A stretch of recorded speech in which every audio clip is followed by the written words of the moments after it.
Cedric Maxwell Podcast is brought to you by Prize Picks. All right, back with another episode of the Cedric Maxwell Podcast. I am Joseph Pavone, alongside, of course, Cedric Maxwell, and we got a special guest, Gary Washburn. Busy Gary Washburn. Finally got him back on the podcast, Cedric Maxwell Podcast. Of course, he's also the co-host of the Big NBA 3 podcast on CLNS Media. I can't give you a clap. Man, that was I know what kind of clap that was. Yeah. All right. Get the slow clap. Yeah, all right. Yay. Right over the Boston Globe. We got plenty to talk about, fellas. Of course, the Boston Celtics bounced back from their loss against the Cavs in their matinee against the Denver Nuggets. But I also want to talk about the Lakers.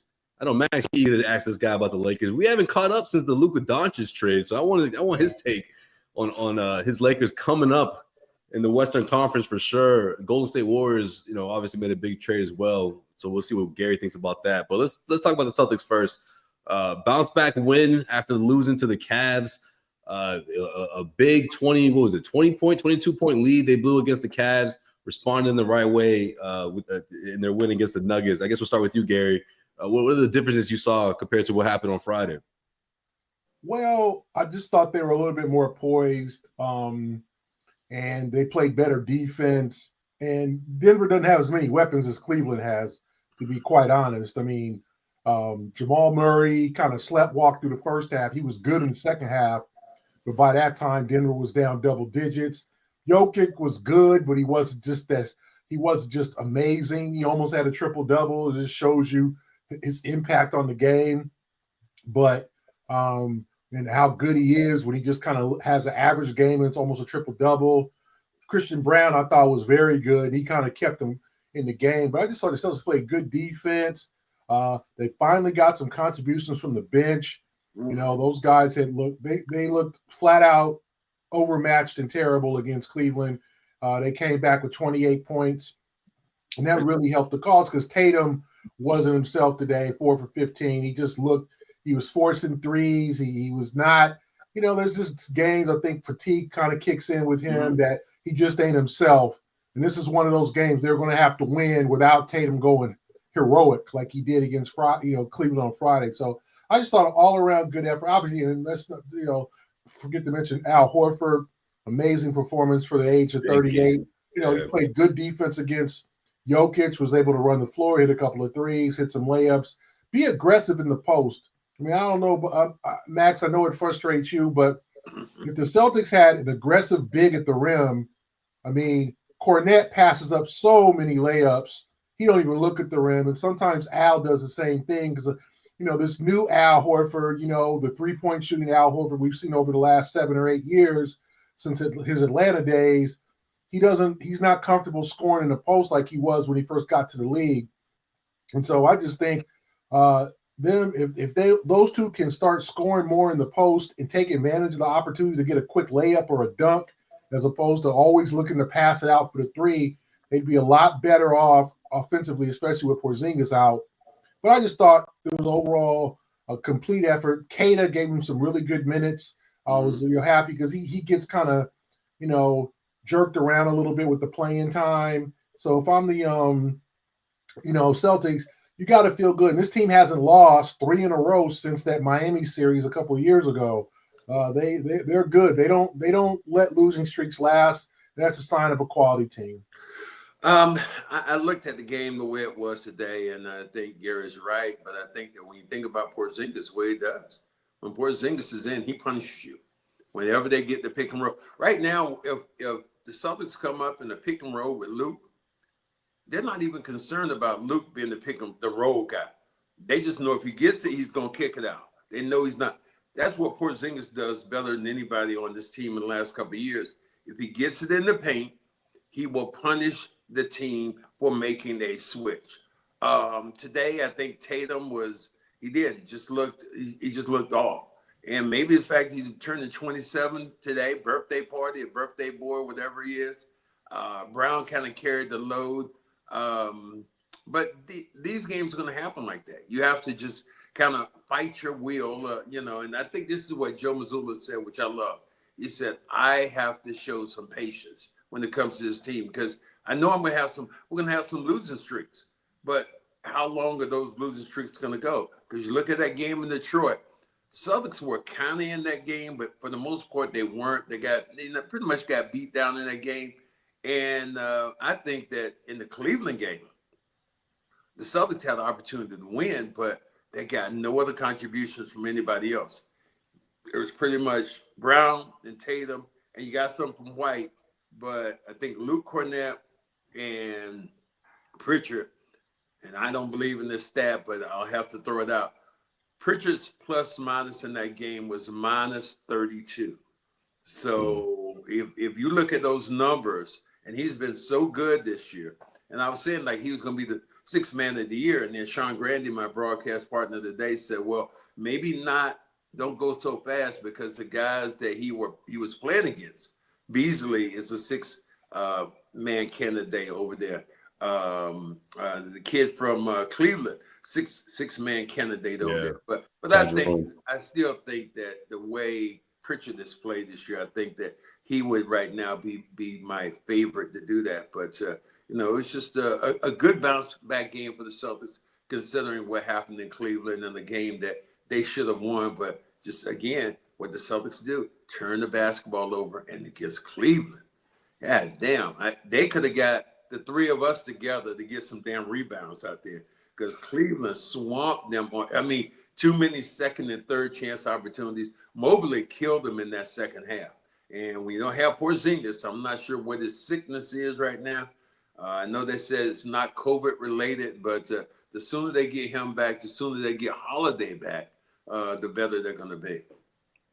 Right. And I guess that goes perfectly with my next question. The Cleveland matchup is obviously that's what everyone has sort of got their eyes on. There's other teams in the East that people are saying could, maybe surprise people coming out of the first or second round. But when it comes down to it, I feel like those are the two teams that everyone's waiting to see what that looks like in the postseason.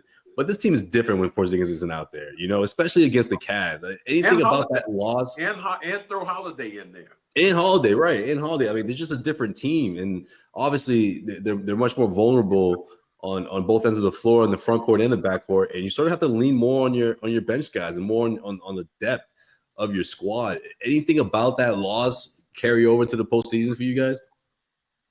For me, it was maybe some of the moves that Cleveland made and the Celtics did. Celtics pretty much kind of stayed pat with some of the things they did.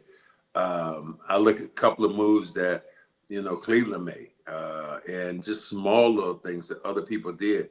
And Brad believes in this team, and rightfully so if you're the world champions. But there's always a thing about tweaking a team, even during your playoff run, even when you're a champion. I remember the Boston Celtics in 1981. We tweaked it by getting Danny Ainge. Everybody was pissed off because he was getting Terry Duras' number, his time. I was pissed off, but it turned out that was the best decision for this team. Yeah, I think there's a few things. One, they got to learn how to guard Donovan Mitchell in the fourth quarter. Like, you just can't let him.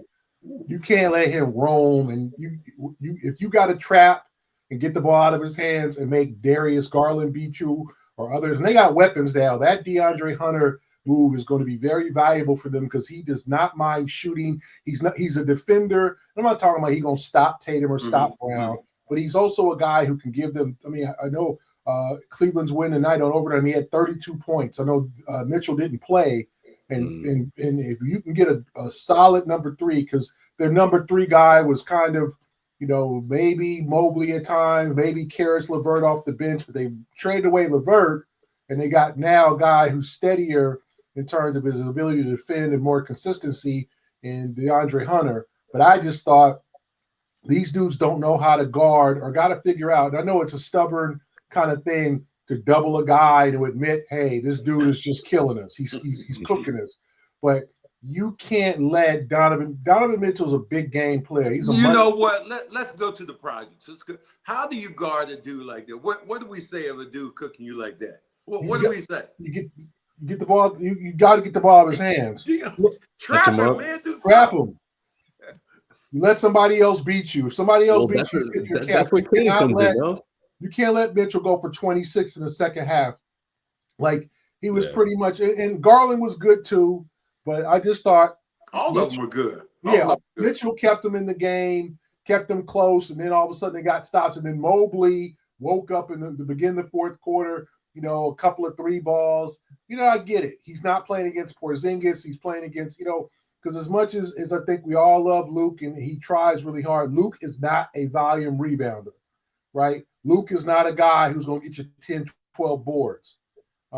That's might be one of the problems. And I think they need to probably play Kata a little bit more because I'm looking at the box score, and Kornet had, let me see here, 31 minutes, Max. How many rebounds do you think Kornet had today? 4. No, he had 1. I was going to guess 4. Well, that punctuates your point right there.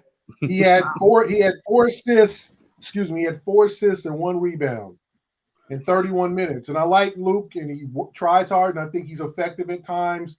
But that's the thing. That offensive rebounding in the fourth quarter of Cleveland killed them. They're going to have to figure out how to deal with those 2 bigs, especially Jared Allen didn't even play much. He was kind of on ice. And they went with Mobley.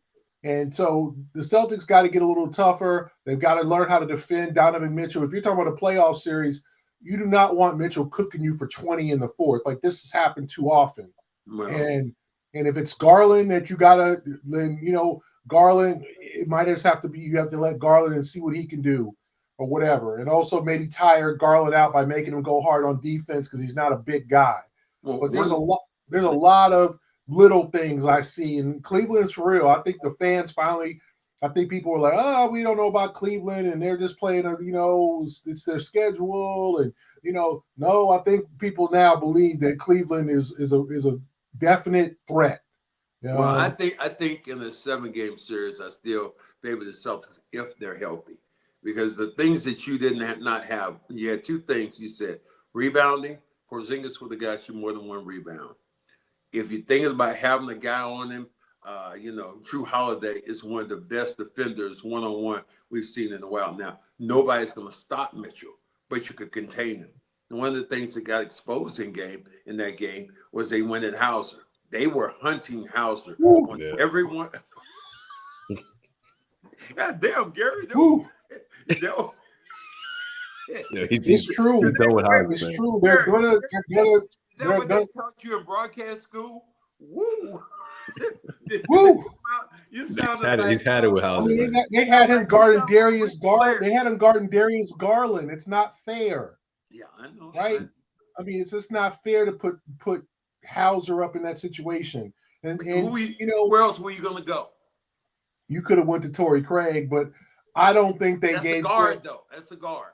Yeah, but it was still a better matchup than Hauser guarding them, because really you don't have besides Holiday, okay, you don't have a guard who could just check a point guard. They're not good against players off the dribble, even Holiday, who could just quick off the dribble. But to expose Hauser that way every time, that was a lot. And I just think Joe was probably saying, you know what, I just want to see what they do. Okay, now I'm going to take this information and we're going to store it for 2 months and see what happens if they meet in the conference finals. But to me, you got to do something. Like, I think Torrey Craig's they got to see what they have in this guy. You brought him on.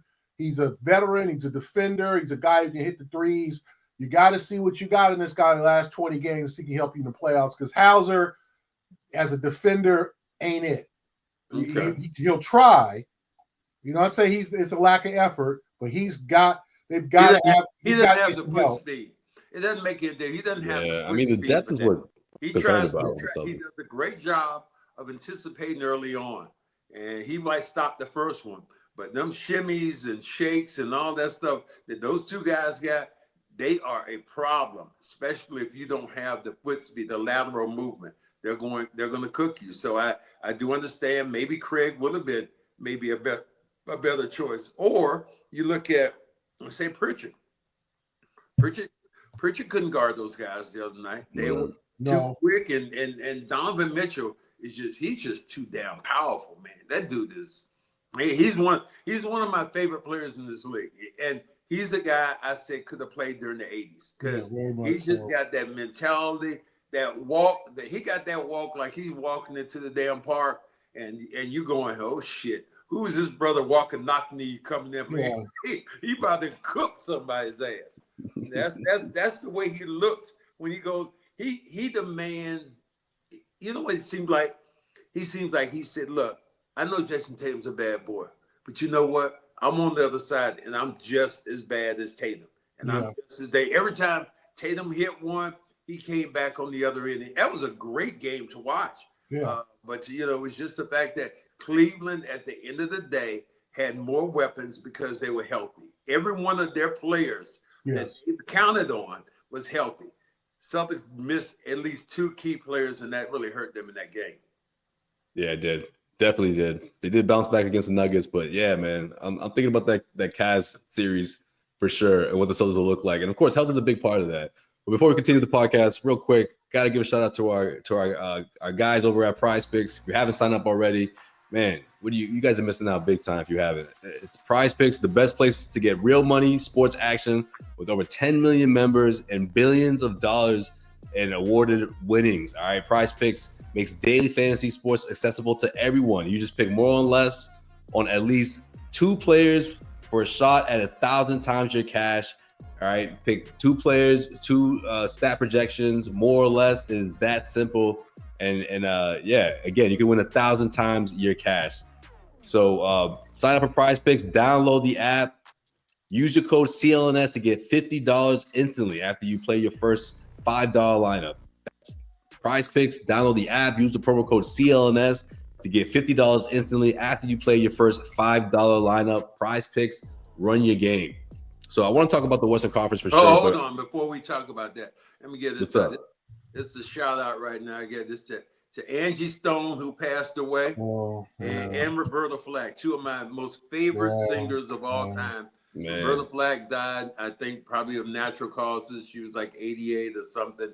But Angie Stone, man, Angie Stone was a bad girl, man, and passed away in an accident in Alabama in one of those sprinter things, man, and, to her family. She was actually driving to Baltimore to go see her son play a basketball game. So, when you have that kind of stuff in the Black community, man, you just always got to kind of tip my hat and give respect to those people.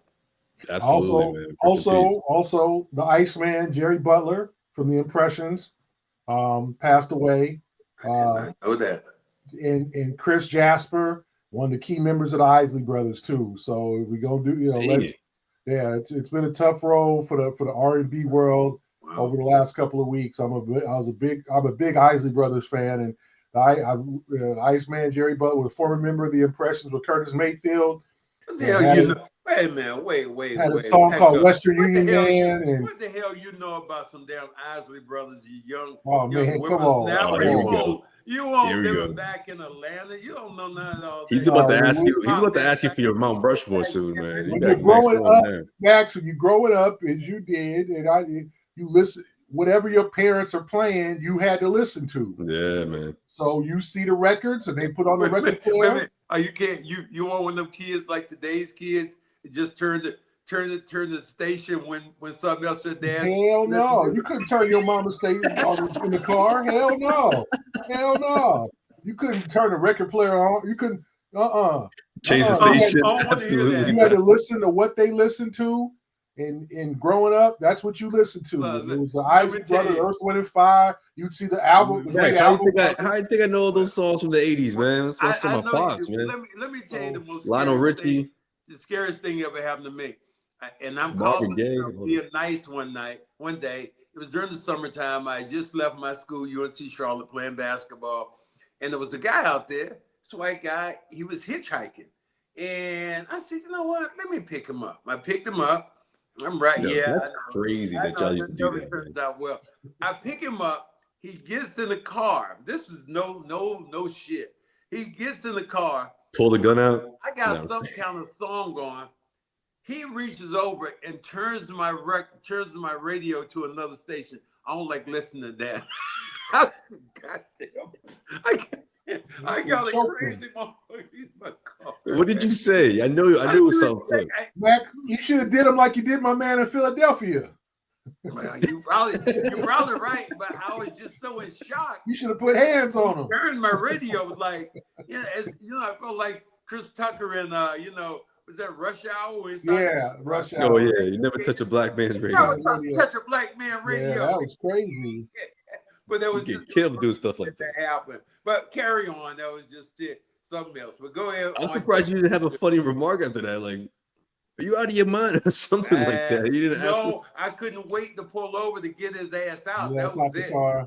Get out that damn car. When he got out, he said, and then he told me, yeah, well, take me over to the store and you can wait for me. All right, get on out. Skrrr. Pulled off. Yeah. What was that dude on? I don't know. But go ahead, Joe Sway. All right, so Luka, the Lakers. I mean, he's not even playing his best basketball, but the Lakers are winning, man. Like, how threatening is this for the Western Conference, in your guys' opinion? I mean, obviously, we knew this was going to change things for the Lakers, but did we expect this to happen so quickly? I know you did, Max. I know Max is damn scared. Dare I say we get another Lakers Celtics finals? Who knows? No, that shit like smoke and mirrors. I don't know how they're doing it. LeBron James is playing out of his ass. Yeah, man, he's back. They shouldn't be able to stop people. I think the respect factor for LeBron is huge from some of these players in this league. But it's just crazy to see how they are winning games, and then they turned around early on and lost to Charlotte in LA. So yeah. I don't know how they're putting this thing together. I know that LeBron's playing well. He's trying to acclimate Luka to this thing, but if they make it, I would be. If they came out of the West, I would be freaking shocked. I would be shocked because I think that it's OKC's time. They're going to grow. I still think that Dallas is going to be very, very dangerous. And now up the street, still on that, huh? Up the street is wait a minute. Up the street is Golden State making some noise now with Jimmy Butler. You hear that, Gary? He's like anyone but the damn Lakers, man. Yeah, I mean, I think the Lakers are going to be good. Now, will lack of a big man, productive big man, hurt them in the end?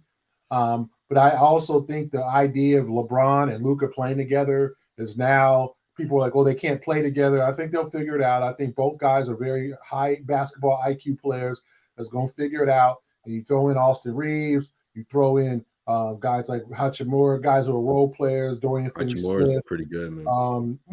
Gabe Vincent. You throw in some of those other guys. Even the guy they tried to trade, Dalton Connect, who should have been in a Charlotte uniform, but that got rescinded. How happy was that dude when he got that phone call? Like, I'm going back to LA. He must have been like, word. But in Charlotte, they're going to make him a kind of a three-headed monster with LaMelo Ball and Brandon Miller. So he would have gotten the playing time. They wouldn't have got the W's, but it's interesting to see how that turns out and how that will turn out eventually. But the Lakers, I think, are a dangerous team. The West is crazy. I mean, we just saw Denver today. Denver didn't have Aaron Gordon, but I still think they're a threat. And then you got Memphis. Memphis is kind of the wild card here. They've never really been healthy with this core. What happens when they are healthy? They got rid of our man Marcus Smart. Now he's in Washington. Unfortunately, that's a tough one for Marcus. But they're a team that's never been healthy. So are they capable of making the conference finals? We don't know. I think they're dangerous. I think they're a wild card team. I like them because you got the Lakers. Jackson is a beast. Yeah, Jackson is a beast. Jared Jackson. That's the thing. They don't need Jai to be their best player. Well, they got enough other guys over there who feel like they can shoot the ball, knock down shots. Bane's been great too, especially when it gets to be so. But I can't believe you, Josue. You'd ask a person who was pretty much purple and gold all his life. You gonna ask him some shit like that about the Lakers? I don't even know. That's why I thought it was appropriate. What do you mean? No, it's not appropriate. It's not. It's inappropriate if you want to get it that way. I mean, this dude right here, his family bleeds purple and gold. Gary's itching for another Celtics Lakers finals, man. They do bleed purple and gold. They love the Lakers. Well, guess what? My uncle already said, Maxwell, you sucked at ML Carr. You told me this 1,000 times.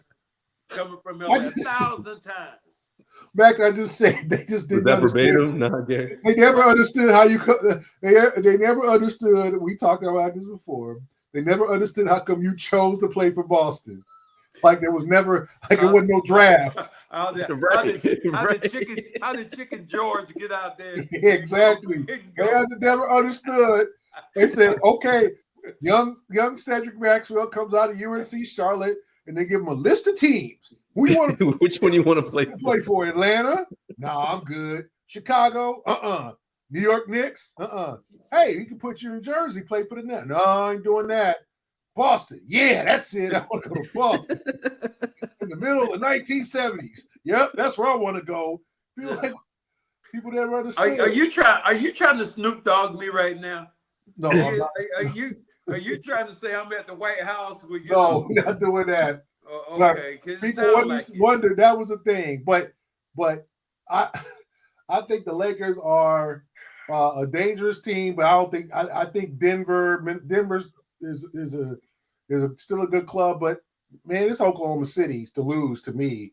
Like they're damn near 10 games up.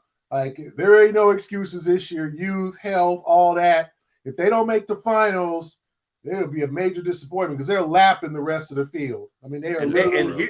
Here's the thing that's crazy about Oklahoma, that they're going to be set for the next couple of years because they got a lot of first-round draft picks. Yeah. So they're still looking at the guys they have now, and these guys are under contract, and the guys that they're going to bring up, this team could be really, really dangerous for a long time because that Shai Alexander trade,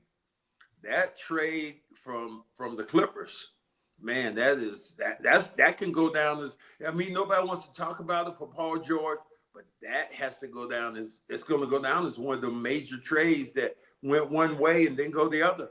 It was one of the worst, probably one of the most lopsided and worst trades you're going to get because if Paul George had got you a chip, that's a trade you make to get you a chip. It's like the Luka deal for Dallas. Mm-hmm. You trade him away. If you get a championship, then it's not such a bad deal.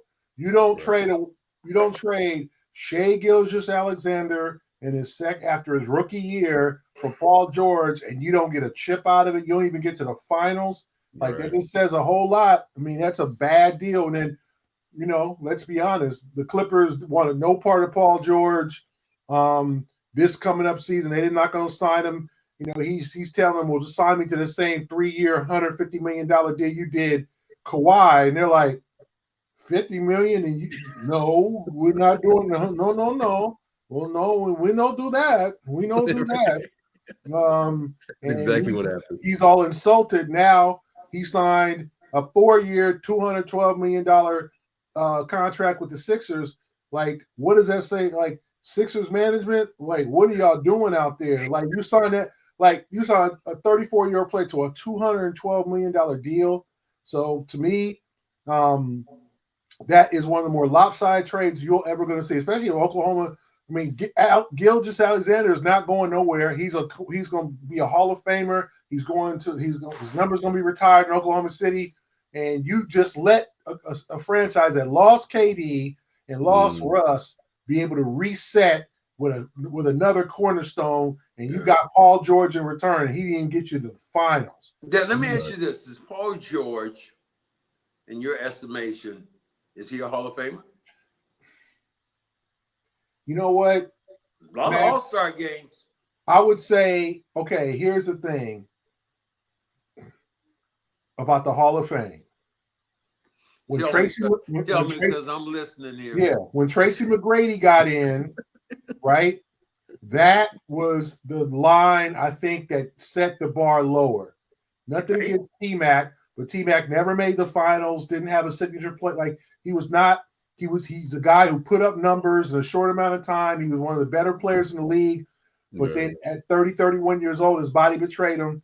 When he got in, a lot of guys you start seeing the guys that started getting in, the Chris Webbers, you start seeing them and you're like, well, Chris Bosh, but Chris Bosh won a couple of championships. So if you're looking at Paul George's numbers, right, it's not just, you don't throw it out. You don't throw it out. You don't throw it out of the water that he's a Hall of Famer.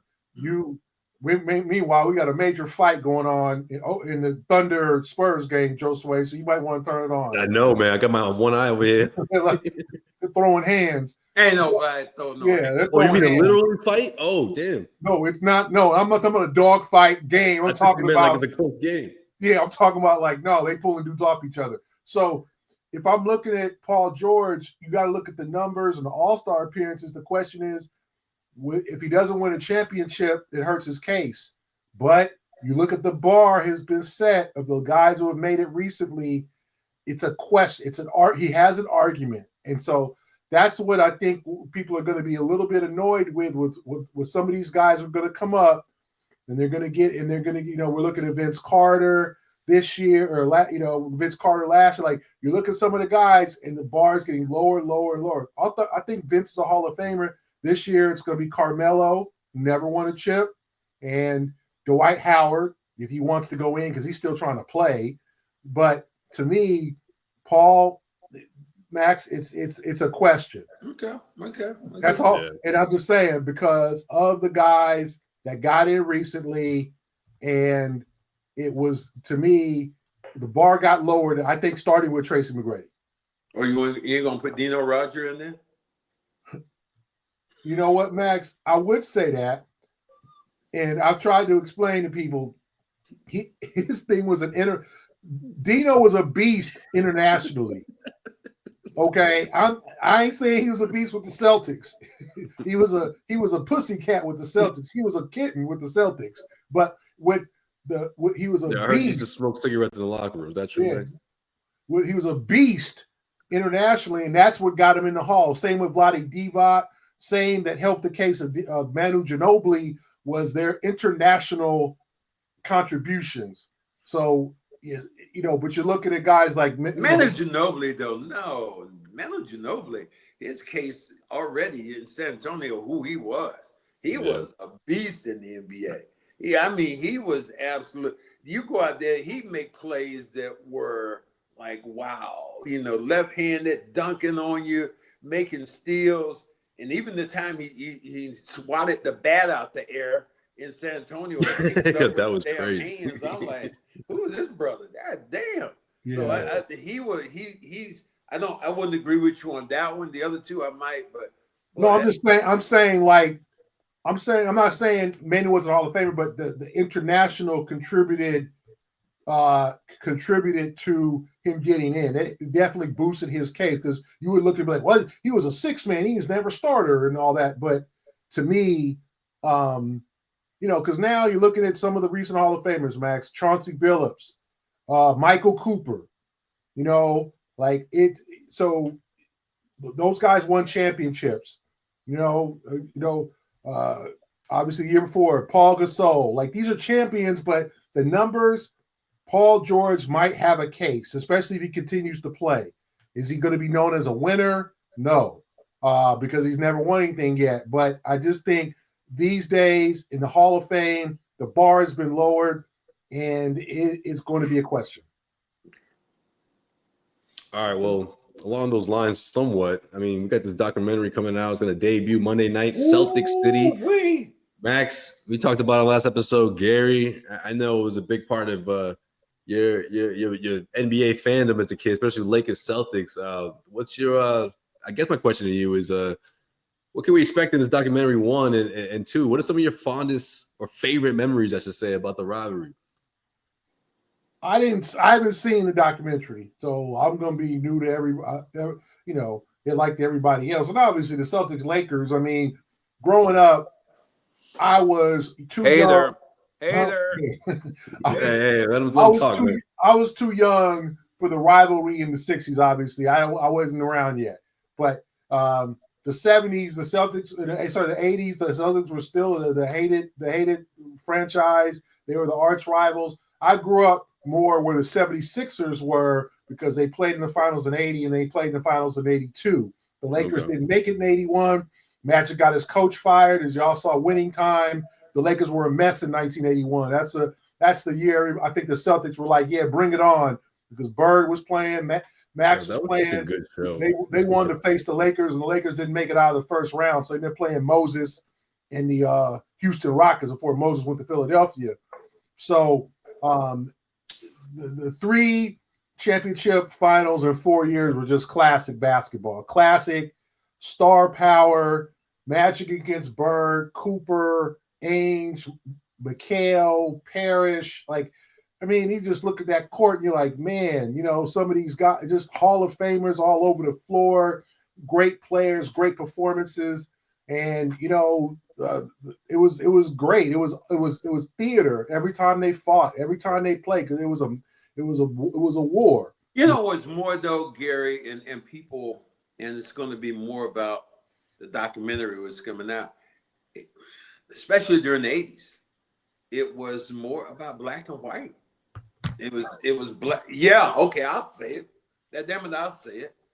Yeah. You ain't gonna say it. I'll say it. If you were white, you liked the Celtics. If you were black, you liked the Lakers. And in documentary, I said while I was there, I was like, damn. I said I laughed with Gary, but it's like I had to have show my black card. I don't know for what reason, but I guess I wasn't black enough. We have 4 guys who were starting who were black. But and a black coach. And a black coach. No one talks about that. We got, yeah, thank you. No one talks about it. That's the assumption. A bunch of white boys. Like, yeah. Remember when Jay Williams put that tweet out? Remember when Jay Williams put the tweet out that after Ime was hired, the first black head coach in Celtics history. Oh, God. Like, come on, man. Like, you don't remember Doc Rivers? Not to begin with, but like, it just shows how people have that, you know, distorted memory of what the Celtics were represented back then. That's somebody, Max, and we all need to collectively fight, who needs to get in the Hall of Fame as a coach, is Casey Jones. Casey Jones has 2 championships as a coach. He led the Washington Bullets to the championship in 1975. They lost to the Warriors. Like, he is not in the Hall of Fame. He's a Hall of Fame as a player, not in the Hall of Fame as a coach. And you got chips backing his resume up. And I'm not sure why he's never gotten in, or you see some of the coaches getting in now. You know, hey, I love Doug Collins, and I think he's more as a contributor. But Casey Jones, it is a mystery why he's not in the Hall of Fame as a coach. But you're right, Max. It was color. It was race. It was, you know, the fans of Boston against the cool cats, the cool dudes, the cool folks that went to the Laker games. It was a passionate fan base in Boston against that chill fan base in LA. Y'all won't chill no more. Come on. No, I mean that chill stuff out there. You were on the Laker fans got ornery in 1980 during the 84, 85. They got to be ornery. Yeah. People in the streets were ornery. They really didn't care. It was the Stars. It was the Forum Club. There wasn't no Forum Club in the Garden. The Lakers were soft as damn cotton. Yeah. But most people who were out there saw it that way. But when they played the Celtics, they viewed us, 4 black guys who were playing, they viewed us as like we were runaway slaves. That's me.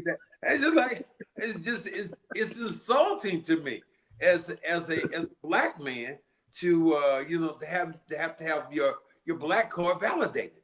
And right. You one of these people I look at being in LA, you homies over there killing us like that, and that pisses me off even today. To this day. As I've said, Max, it was not you. It was ML Carr. That's the dude who needs security when he goes to LA. It was ML. It was not you. He wouldn't have a problem with you. It was ML, that towel on the bench. Oh, man. I'm telling you, he literally should have security, armed guards when he comes to LA, even now. If they recognize him, they'd be like, "Hold up!"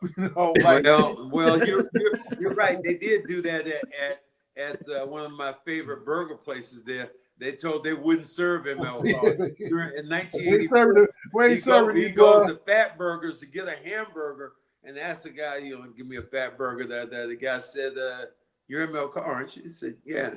And the dude was straight out of the damn 50s and 60s. "I'm not serving you." Like, well, why? It's like, because you're ML Carr. And said, go get my manager. He might serve you, but I'm not serving you.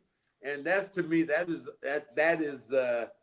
I don't know. Is reverse racism? What can we call that? I have no idea. Well, I told you, Max. Growing up in Boston, the OGs, they were like, "Man, why are you such a Celtics fan?" You know, because they were like, I feel like they still held that, you know, that anger towards the Celtics, even though they were from Boston. They were Lakers fans, or they were throughout that rivalry. They were rooting for the Lakers the whole time. So yeah, it's great.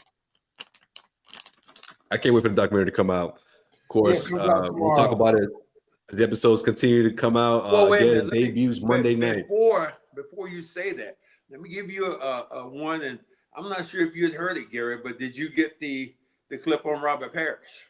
No, I heard he said something about how come he didn't have Larry's back over some contract. Yeah. So this was I'm gonna let you get your ass whooped. Yeah, this was kind of crazy. They come to Robert Parrish, and Robert says, "Yeah, I was right there when Larry and Dr. J fought. And if you notice me, there you go. See, there you go, punching the guy. What I said, he said, I looked at it, and I heard Larry tell Dr. J, you ain't shit, and you're gonna never be shit again. And I think that's when the two squared up, and they start punching." And you see me jump on Charles Barkley, but Robert Parrish on camera says, "This is the first time I'm ever going to say this." And everybody's waiting in the room, and it's got to be about 400 people in there. He said, "I didn't help Larry Bird. The reason why? Because when my contract was being negotiated, I was trying to renegotiate my contract in the 80s. Larry Bird had a quote up there of Larry saying, if Robert doesn't want to play here, then trade his ass and we'll go on without him." Whew. Robert helped that long. He said, and that's why I didn't help it. I'm like, yeah, that was just like, it was, this HBO thing is going to be really cool. We're going to have Robert Parrish on. I end up talking. Yeah, man. I want to see that. We're going to talk about it. I called him as soon as he said this, and we're going to have Gerald Henderson on. And Gerald Henderson, who is a staunch guy when it comes to, Haiti. Gerald, y'all got to bring Gerald. You know, bad memories that guy brings. Oh yeah, man! This documentary is going to open up the James Worthy. James, all you got to do is throw the ball in bounds, not to the other team. Not to the other team. He didn't want it. He did not to the want to get all these stories are going to be perfect. James, hold on to ball, dribble it, give it, find magic, throw it across the floor, throw it across the court. Just don't give it to the other team. He did not want Gary. We trying to win a championship. Gary, at that time, he was not big game James. He was little game James. Yeah. So he was trying to get rid of that ball. He didn't want to get fouled. He didn't want to shoot no free throws. So that's what happened. All right, we'll get into it for sure, man. But man, that's gonna do it for this episode of the Cedric Maxwell Podcast. Special thanks to Gary. Of course, check out all his stuff, Boston Globe, and of course on Twitter as well. And yeah, man, these next couple episodes are gonna be great, especially with the documentary debuting Monday night on HBO. Celtics City is the Celtics documentary that we'll be going through the episodes. I guess we are going to fact check that. Exactly. We're gonna do it just like they did when they had winning time. We're gonna do that. Let's do that. We end up calling Norm Nixon on it. I was in it, obviously. They kind of got it wrong with me, but it's all good because everybody gets it always wrong with me. So now you can tell your side of the story, man. Black guy is always misunderstood. Gotta roll, guys. All right, Gary. Appreciate you. Thank you.